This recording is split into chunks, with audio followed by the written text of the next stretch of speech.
Guys, good morning sa inyong lahat. At ngayong umaga na to guys, dito kami sa ito sa dating ginagawa namin sa chapel. Ayan guys, oh. Ay, sa likod kung makikita nyo, ayan, chapel yan guys. At dito tayo sa likod ngayon guys. At ipapakita natin yung ililinis namin dati, kung gaano na namin kasukal. Ayan guys, oh.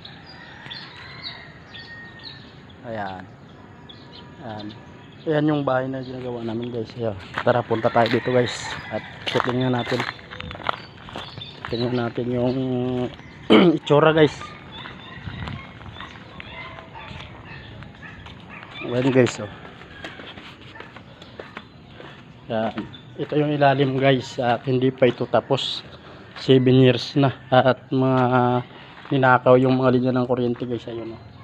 Kaya nilagyan natin ng sara. Ayan, dalawa, pero wala nang mga circuit breaker yan.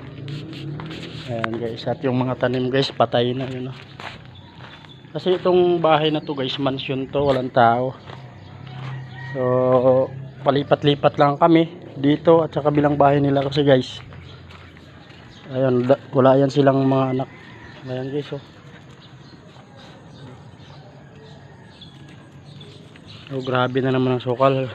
At dito guys, gusto natin pumasok sa kabila, kasong problema, napakasukal na. Ayun, oh. Yan yung bahay guys, oh. Walang tao yan guys.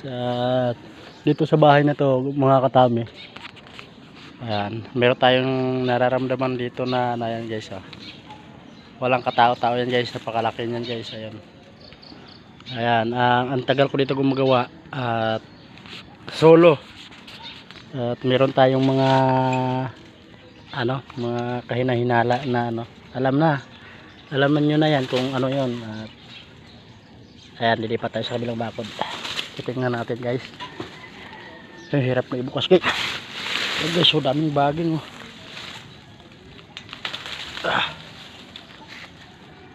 Yan, nagpili tayo makapasok dito mga katami. So nagbagsakan yung mga kawayan guys. Ayan guys, oh. Ayan yung bahay. At dito tayo sa loob na ng kagubatan. Ayan. Ayan. Ayan guys, kawayanan na ito guys.